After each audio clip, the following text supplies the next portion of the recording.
Hi good morning everyone, this is Abhi Thakur. Welcome to our channel. आज के इस video lecture से हम क्लास 6 की एनसीईआरटी बुक इंग्लिश पूर्वी को स्टार्ट करने वाले हैं। लेकिन लेक्चर को आगे स्टार्ट करने से पहले मैं आपको कुछ बेसिक्स बता देना चाहता हूं कि क्लास 6 के लिए ये पूर्वी का टेक्स्ट बुक इंग्लिश का 2025 टू 2026 बैच में इंट्रोड्यूस किया गया है। ठीक है, और अभी करंटली चल रहा है 2026 से 2027 वाला बैच। तो मैं आपको बेसिक्स बताना ये चाह रहा हूँ कि 2025-26 में ये बुक इंट्रोड्यूस किया गया था क्लास 6 के लिए, लेकिन 2025-26 के बैच से पहले क्लास 6 के लिए दो इंग्लिश का टेक्स्ट बुक हुआ करता था। एक बुक का नाम है अ पैक्ट विद द सन और दूसरे बुक का नाम है हनीसक। ठीक है, लेकिन एनईपी जैसा कि आप सबको पता है और हम सबको पता है कि एनईपी 2020 मतलब कि न्यू एजुकेशन पॉलिसी 2020 में आने की वजह से क्लास 1 से लेकर के क्लास 8 तक, अब तो जा करके 2025-26 में क्लास 9 के भी बुक को बहुत सारा चेंजेस कर दिया गया। खैर, न्यू एजुकेशन पॉलिसी के वजह से क्लास 1 से क्लास 8 तक बहुत बहुत सारे बुक्स को, ऑलमोस्ट सभी बुक को चेंज कर दिया गया एनसीईआरटी के द्वारा। सो क्लास 6 का बुक 2025-26 में न्यू वाला बुक इंट्रोड्यूस हुआ है। तो जो 2025-26 से पहले वाले बैच में क्लास 6 के लिए दो इंग्लिश का टेक्स्ट बुक हुआ करता था, honeysuckle and a pact with the sun. लेकिन 2025-26 से आगे और 2025-26 से क्लास 6 के लिए न्यू बुक्स इंट्रोड्यूस किया गया है। सो क्लास 6 के लिए अब जाकर के 2025-26 वाला बैच हो, 26-27 वाला बैच हो, या फिर 27 से 28 वाला बैच हो, 28 से 29 वाला बैच हो। ठीक है, अब सभी बैच में ऑलमोस्ट यही बुक चलेगा क्लास 6 के लिए इंग्लिश का, जिस बुक का नाम है हमारा पूर्वी। तो आज के इस वीडियो लेक्चर से हम इसी बुक के सीरीज को स्टार्ट करने वाले हैं। हम इस बुक के सभी चैप्टर्स को, सभी पोएम को, क्वेश्चन आंसर को, सभी को डिटेल में डिस्कस करेंगे। तो इस वीडियो लेक्चर में हम इस बुक के, पूर्वी बुक का जो सबसे पहला यूनिट है, उस यूनिट को डिस्कस करने वाले हैं। लेकिन लेक्चर को डिस्कस करने से पहले कुछ यूनिट्स देख लेते हैं कि इस बुक्स में टोटल हमें कितना यूनिट्स पढ़ना है और कितना यूनिट्स हमारा दिया गया है। अगर आप अच्छे से देखिएगा, अगर आप ध्यान से देखिएगा तो इस बुक में, मतलब पूर्वी बुक में जो क्लास 6 के लिए है, उसमें हमारा सिर्फ और सिर्फ अब 5 यूनिट दिया गया है, 1 2 3 4 5, और हर एक यूनिट्स के अंदर में कुछ कुछ चैप्टर्स को क्लासिफाइड करके दिया गया है। जैसे कि पहला यूनिट हमारा fables and the folk tales, उसमें हमारा 3 chapter, a bottle of dew, the raven and the fox, Rama to the rescue. फिर फ्रेंडशिप में देखिएगा तो the unlucky, best friend of friends, prayers, the chair, ऐसे करके दिया गया है। सो इस वीडियो लेक्चर में हम यूनिट 1 को स्टार्ट करने वाले हैं और यूनिट 1 के ही अंदर में सबसे पहला चैप्टर हमारा अ बॉटल ऑफ ड्यू, इसे हम लोग देखेंगे और अगले वीडियो लेक्चर में हम इसी सीरीज को कंटिन्यू करेंगे। सो सबसे पहला चैप्टर हमारा है अ बॉटल ऑफ ड्यू और टॉपिक का नाम है, या फिर यूनिट का नाम हमारा fables and the folk tales. देखते हैं क्या है चैप्टर में।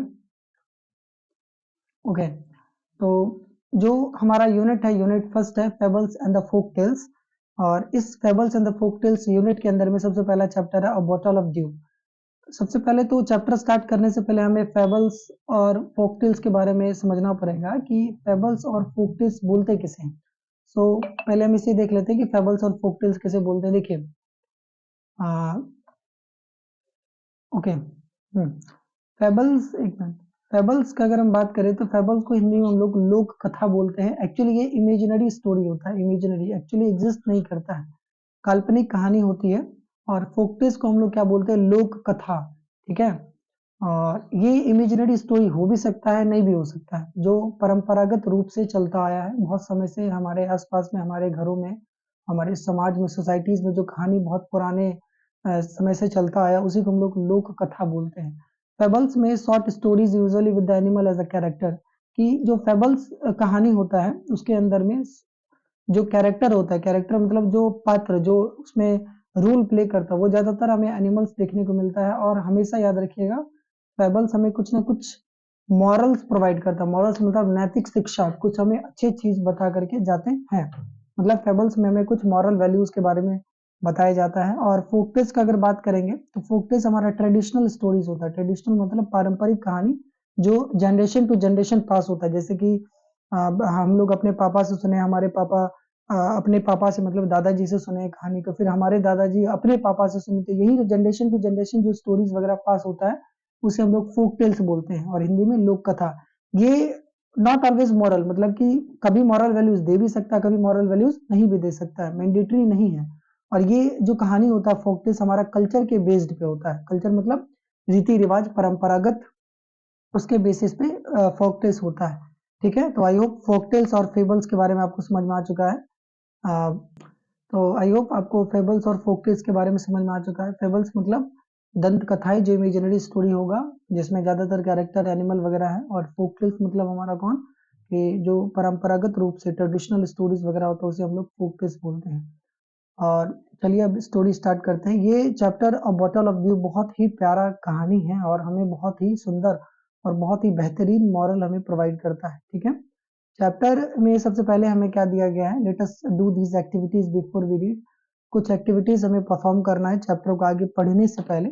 Circle the picture that matched with each word, check your answer by the sharing them with your classmates and teachers. इसमें जो भी वर्ड दिया गया, वर्ड को इन दोनों फेस में और पिक्चर में क्या चीज रिप्रेजेंट करता है उन्हें आपको सर्कल करना। फॉर एग्जांपल वरीड, वरीड का हिंदी होता है चिंतित होना, तो ये बच्ची तो बहुत खुश दिख रही है तो ये होगा। फिर प्लांटेशन, प्लांटेशन का बेसिकली मतलब होता है कि एक ही फील्ड पे किसी एक तरह के क्रॉप को बहुत ही ज्यादा लगाया जाना, उसे हम प्लांटेशन बोलते हैं। अगर एग्जांपल लीजिएगा इनका, तो जैसे कि धान का खेत होता है, ठीक है, जो पैडी फील्ड हुआ, एक बहुत बड़े फील्ड में बस पैडी का ही प्लांट है, एक बहुत बड़े फील्ड में बस मेज का ही प्लांट है, तो सिंगल प्लांट को हम लोग प्लांट बोलते हैं। लेकिन एक ही तरह का प्लांट अगर ढेर सारा एक ही फील्ड पे लगा हुआ रहता है उसे हम लोग प्लांटेशन बोलते हैं। यहाँ आपको ये ट्री दिख रहा था, ये तो प्लांटेशन बिल्कुल नहीं होगा, ये होगा। फिर सेज, सेज का मतलब होता है ऋषि, तो ये होगा ना, ये अंकल तो कुक हो गए, खाना बना रहे हैं। फिर इधर फोर्थ वर्ड है हमारा सरप्राइज। सरप्राइज का मतलब होगा बोल सकते हो खुशी होना, बेसिकली ऐसा सरप्राइज, शॉक होना, चौंक जाना। ये भी सैड है तो ये तो नहीं होगा, ये होगा। सो आप एक्टिविटी परफॉर्म कर सकते हैं। क्वेश्चन 2 है हमारा, answer these questions and discuss them with your classmate and teacher. Think of a time when you worked hard, what did you do them. कि क्वेश्चन है कि आप अपने क्लासमेट के साथ डिस्कशन कीजिए इस क्वेश्चन पे, कि आप बताइए कि कब आपने बहुत ज्यादा मेहनत से काम किया, हार्डवर्क किया है, और क्यों, उनके बाद आपने क्या किया, उसको डिस्कस कीजिए आप अपने टीचर के साथ, क्लासमेट्स वगैरह के साथ। एक्चुअली ये क्वेश्चन आपको दिया गया ताकि आप वार्म अप हो जाए, क्योंकि इस स्टोरी में हार्डवर्क के बारे में बहुत बेहतरीन तरीके से बताया गया है। ठीक है, how did it help you, जो आपने हार्डवर्क किया था उस हार्डवर्क ने आपको किस तरीके से मदद किया, आपको अपने हिसाब से देखिए। How did it make you feel, और आपने जो हार्डवर्क किया था आपको कैसा फील हुआ हार्डवर्क करने के बाद। सो आप इसे ट्राई कीजिएगा, बनाइएगा। हम लोग चैप्टर में बढ़ते हैं। ओके ये हमारे चैप्टर का फर्स्ट पार्ट है। Let us read. Ramanath was the son of a rich landlord. पहली बात तो लैंडलॉर्ड का मतलब क्या होगा, large areas of a land. एक मिनट, सॉरी, ये लार्ज ट्रैक ऑफ लैंड का मतलब होगा लार्ज एरियाज ऑफ लैंड, मतलब कि एक बहुत बड़ा फील्ड है, उसमें जो लार्ज एरिया ऑफ लैंड आता है उसे हम लोग क्या बोलेंगे, लार्ज ट्रैक ऑफ लैंड। मतलब कि जो एरिया होता है जमीन का उसे हम ट्रैक ऑफ लैंड भी बोलते हैं। तो रामानाथ जो है एक बहुत बड़े लैंडलॉर्ड, लैंडलॉर्ड का मतलब होता है जमींदार, जमींदार के बेटे थे। His father left him large tract of land when he died. उनके पिताजी जो लैंडलॉर्ड थे, जब वे मरने लगे, जब उनका डेथ हुआ, तो अपने बेटा के लिए बहुत ही ज्यादा लार्ज ट्रैक ऑफ लैंड को छोड़ते हुए गए। मतलब जिसे हम लोग विरासत में बोलते हैं, किसी के पेरेंट्स का, मतलब किसी के पेरेंट्स का डेथ होता है तो उनका जो प्रॉपर्टी वगैरह होता है बच्चों को मिल जाता है, वही यहाँ बोला जा रहा है कि रामानाथ जो एक बहुत बड़े रिच, मतलब अमीर लैंडलॉर्ड, जमींदार, लैंडलॉर्ड का हिंदी होगा जमींदार के बेटे थे। और इनके जब पिताजी का डेथ होता है तो इनके पिताजी रामानाथ के लिए लार्ज ट्रैक्ट ऑफ लैंड, बहुत बड़ा जमीन का हिस्सा छोड़ करके गए। आगे है कि but Ramanath did not spend even one day looking after his land. लेकिन रामानाथ उस जमीन पे एक दिन भी इन्वेस्ट नहीं करता था, एक दिन भी उसे देखता नहीं था, है ना। This was because he had a funny idea. अब ऐसा क्यों था कि रामानाथ अपने पिताजी के द्वारा छोड़े गए लैंड को ध्यान नहीं देता था, देखता नहीं था, क्योंकि उनके पास एक अजीब सा आइडिया था। और फनी, अजीब बेसिकली यहाँ फनी का बेसिकली मतलब यहाँ ये होगा कि बहुत ही ज्यादा हंसने वाला, मजाक सा विचार उसके दिमाग में था। He believed that there was a magic potion that could turn any object into gold.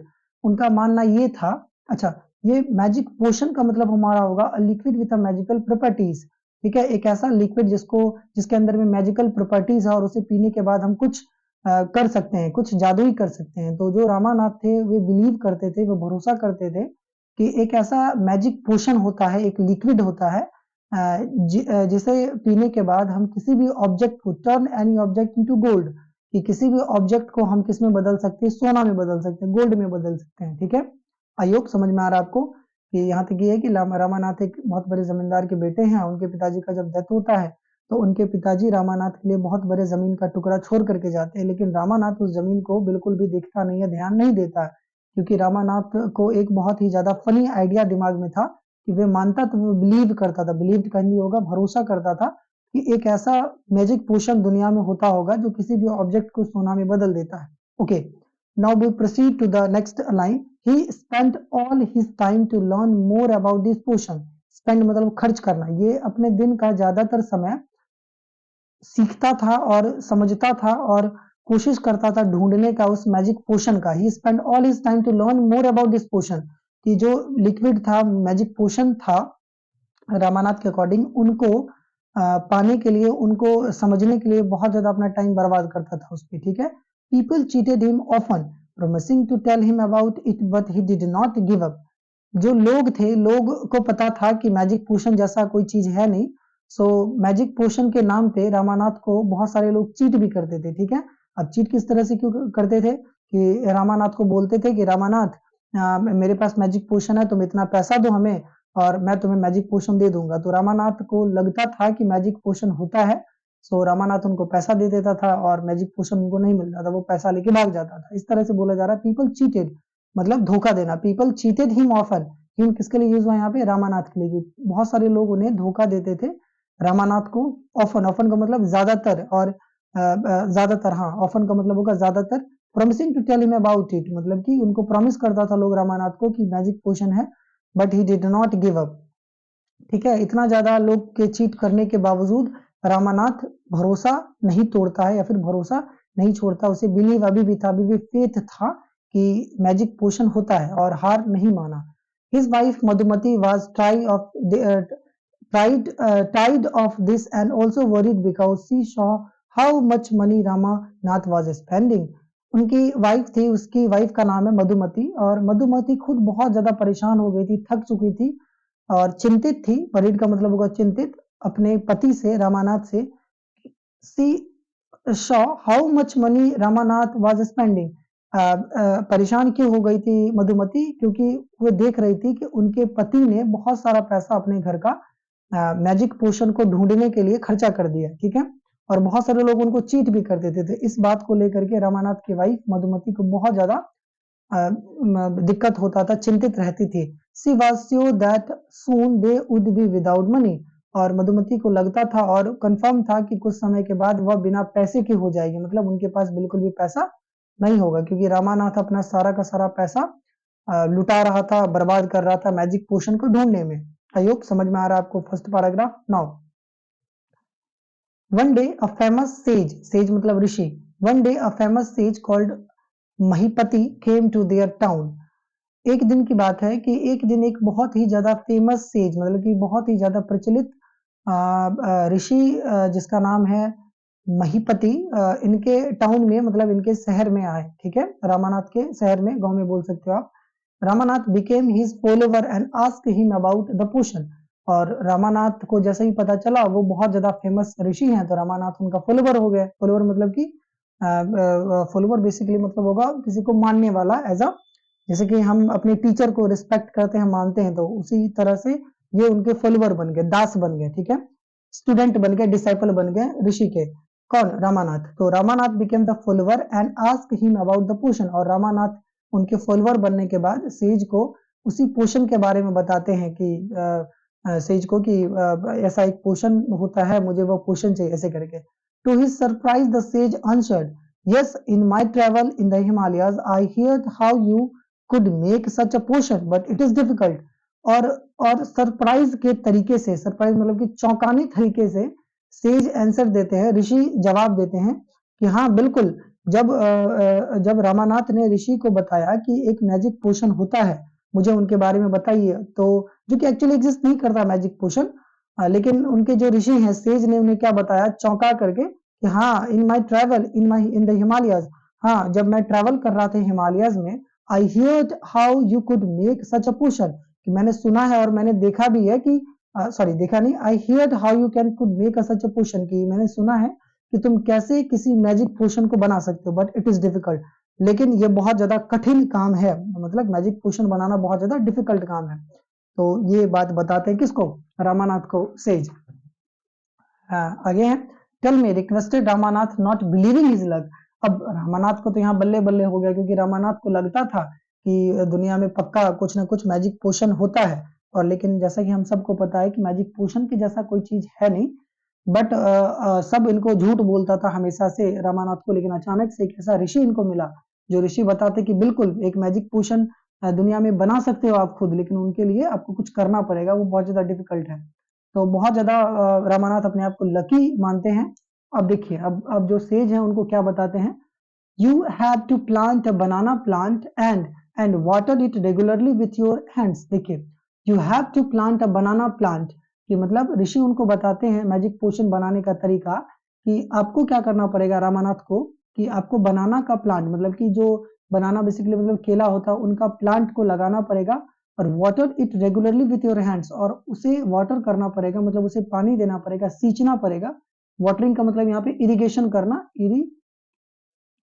Irrigation मतलब कि सींचना, जो प्लांट वगैरह में हम लोग पानी देते हैं उसी के बारे में बोला जा रहा है, कि water and water it regularly with your hands, आपको अपने हाथों से रेगुलर बेसिस पे, रेगुलर मतलब कि लगातार आपको एवरी डे उस प्लांट में पानी देना पड़ेगा। इन the winter the morning dew is on the leaves, और विंटर के समय, विंटर मतलब वही सर्दी के समय में, मॉर्निंग के समय में, सर्दी में मॉर्निंग के समय में ड्यू, ड्यू का मतलब होता है small droplets, small drops of water on the leaves that forming during night, कि मतलब सर्दी के मौसम में जो सुबह सुबह हमें पत्ते के ऊपर में, किसी प्लांट के ऊपर में कुछ पानी सा दिखता है, जिसे हम लोग ओस बोलते हैं हिंदी में, ओस, ठीक है, उसी के बारे में बोला जा रहा है।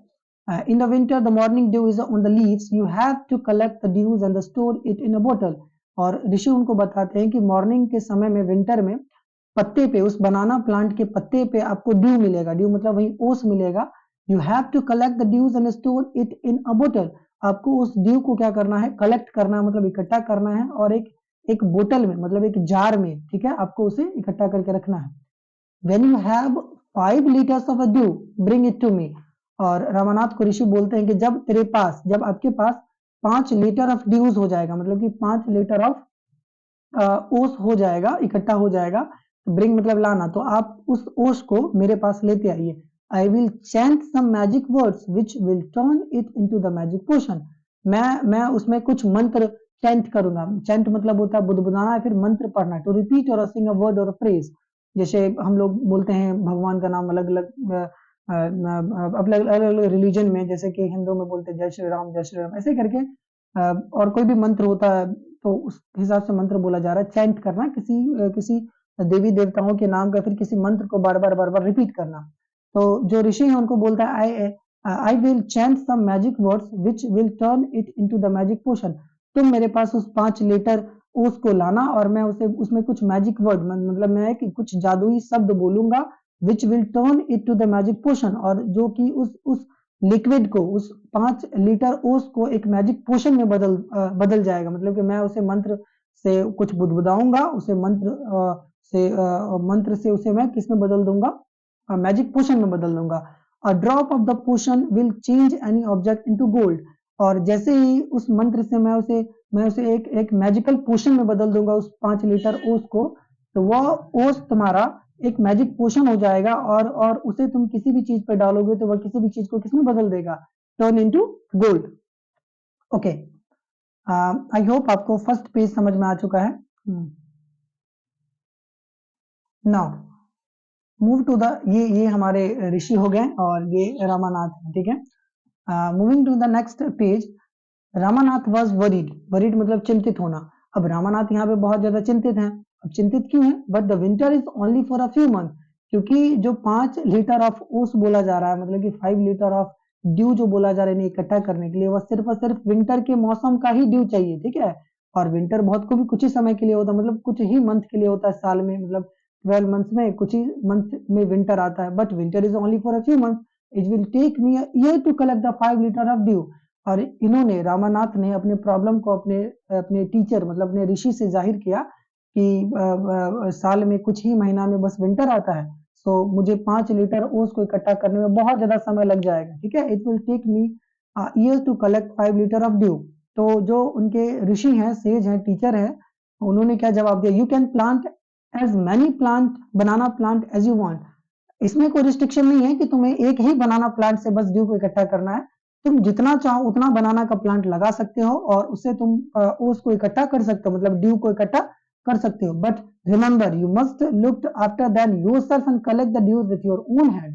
लेकिन एक और रिस्ट्रिक्शन क्या दे देते हैं ऋषि वहां पे उनको, कि हमेशा याद रखना और भूलना नहीं है तुम्हें कि जो ओस का बूंद है और ओस का जो पानी है, तुम्हें सिर्फ अपने ही हाथों से क्या करना है, कलेक्ट करना है, ठीक है ना। Look after then yourself and collect the dews with your own hand.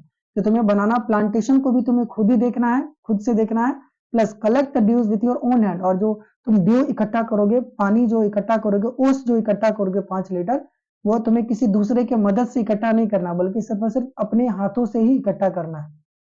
Okay, ये हमारे इस चैप्टर का जो चैप्टर हमारा था अ बॉटल ऑफ ड्यू, ड्यू मतलब ओस की बूंद, इस चैप्टर का सबसे पहला पार्ट था। आई होप आपको समझ में आ चुका है टॉपिक, मतलब चैप्टर का पहला पार्ट। हम इसमें कुछ क्वेश्चन देखते हैं। What did Ramanath believe, Ramanath क्या बिलीव करता था। How did the sages help the Ramanath, Ramanath को जो ऋषि हैं किस तरह से मदद किए। Do you think Ramanath will be able to collect the dews, give reason. क्या आपको लगता है कि रामानाथ जो ड्यूज होता है, ड्यू मतलब कि जो ओस होगा उसे कलेक्ट करने में सक्षम हो पाएगा, आप उसे उसका रीजन दीजिए। तो वेट अ सेकेंड, मैं आपको इसका आंसर भी प्रोवाइड करता हूँ। ये हमारे चैप्टर है, मतलब जो बोटल ऑफ ड्यू है, उन्हीं चैप्टर का मैंने पीडीएफ बना करके रखा है। उनके ऑथर का नाम है हमारा सुधा मूर्ति, ठीक है। ये सबसे पहले पार्ट का कुछ क्वेश्चन आंसर है लेटेस्ट डिस्कस का। व्हाट डिड रामानाथ बिलीव, तो रामानाथ क्या मानता था, क्या भरोसा करता था, या फिर क्या उनका सोच था। उसका आंसर होगा Ramanath believe that there was a magic potion. अब रामानाथ मानता था कि कुछ एक मैजिक पोशन जैसा लिक्विड होता है, लिक्विड विद मैजिकल प्रॉपर्टीज, मतलब मैजिक पोशन का मतलब एक ऐसा लिक्विड जिनके पास मैजिकल प्रॉपर्टी होगा, that could turn any object into gold, जो कि किसी भी ऑब्जेक्ट को इसमें बदल देगा सोना में। And he thought that if he found it he would become a very rich without doing any hard work. अगर उसे लगता था कि वो लिक्विड अगर इसे मिल जाए तो वो बिना हार्ड वर्क किए हुए, मतलब कि मेहनत किए हुए, बहुत ज्यादा अमीर हो सकता है, बहुत ही ज्यादा पैसा कमा सकता है। इसका आंसर मैंने हिंदी में भी दे दिया, सो आप पढ़िएगा तो आपको समझ में आ जाना चाहिए, मैंने इसलिए हिंदी में आंसर को प्रोवाइड किया है, ठीक है। सो अगला क्वेश्चन हमारा था, how did the sages help the Ramanath. First of all I want to changes the colour of my pen. How did the sages help the Ramanath, मतलब सेजेस ने, ऋषि ने रामानाथ का किस तरीके से मदद किया, साधु ने रामानाथ की मदद कैसे की। The sages a wise Holi man, मतलब कि सेजेस का मतलब क्या होगा, एक बुद्धिमान पवित्र व्यक्ति, help Ramanath by giving him a task to plant banana trees and collect dews. कि जो ऋषि थे रामानाथ का मदद इस तरीके से की, ऋषि ने उन्हें एक टास्क दिया कि तू जाकर के क्या कर, बनाना प्लांट लगा और उसे ड्यूज को कलेक्ट करो। अब ड्यूज का मतलब क्या होगा, small drop of water form on a leaves at night, मतलब रात के समय में जो किसी पत्ते पे छोटा छोटा पानी का बूंद इकट्ठा होता है उसे हम लोग ड्यू बोलते हैं। विथ इज ओन हैंड, मतलब आपको खुद, मतलब कि आपको अपने हाथ से ही, रामानाथ को अपने हाथ से इकट्ठा करना है, so that he could learn the values of hard work and responsibility. ताकि एक्चुअली ये जो पार्ट है यहाँ से यहाँ तक का, with his on hand, so that यहाँ से यहाँ तक का, ये आपको जो चैप्टर का सेकंड पार्ट पढ़िएगा तब आपको इसका मतलब समझ में आएगा। खैर आप लिख लीजिए कॉपी में। So that he could learn the values of hard work and responsibility, मतलब कि ऋषि ने उन्हें खुद से करने का, खुद से बनाना प्लांट लगाने का और खुद से ही उसका बूंद को इकट्ठा करने का रिस्पॉन्सिबिलिटी इसीलिए दिया ताकि उसे जिम्मेदारी प्लस मेहनत के बारे में समझ में आए, ठीक है। उसके बाद क्वेश्चन नंबर थर्ड हमारा, do you think Ramanath will be able to collect the dews, give reason. क्या आपको लगता है कि रामानाथ ओस इकट्ठा कर पाएगा, कारण बताइए। तो आंसर देखते हैं, no it would be very difficult for Ramanath to collect 5 litre of dews because dew form in a very small drops tiny amount and it would take many years of the patience, मतलब ability to wait calmly and regular effort to collect so much। नहीं, रामानाथ को बहुत आसानी से, रामानाथ बहुत आसानी से dues को कलेक्ट बिल्कुल भी नहीं कर पाएगा, और भी कितना 5 लीटर ऑफ ड्यूज, क्योंकि जो ड्यूज होता है, जो ऊस का बूंद होता है, वो बहुत ही कम पत्ते पे आता है, मतलब और भी क्या बोला जा रहा है यहाँ पे कि हाँ, सर्दी के मौसम में सिर्फ और सिर्फ ड्यूज ज्यादातर हमें देखने को मिलता है। सो बहुत ज्यादा उसे समय लग जाएगा ड्यूज को इकट्ठा करने में, मतलब ड्यू को इकट्ठा करने में, और इतने लंबे समय तक पेशेंस के साथ उसे काम करना पड़ेगा, ठीक है, and regular effort to collect water, और उसे लगातार काम करना पड़ेगा, तब जाकर के हो सकता है शायद रामानाथ उस पानी को और ड्यू को इकट्ठा कर पाए। ओके, हमारा जो पार्ट 1 था उसमें सिर्फ और सिर्फ इतना ही क्वेश्चन है। पार्ट 1 में हमारा इतना ही क्वेश्चन है। सो नेक्स्ट वीडियो लेक्चर में हम पार्ट 2 डिस्कस करने वाले हैं कि अब देखेंगे कि रामानाथ आगे क्या करता है। Okay, thank you.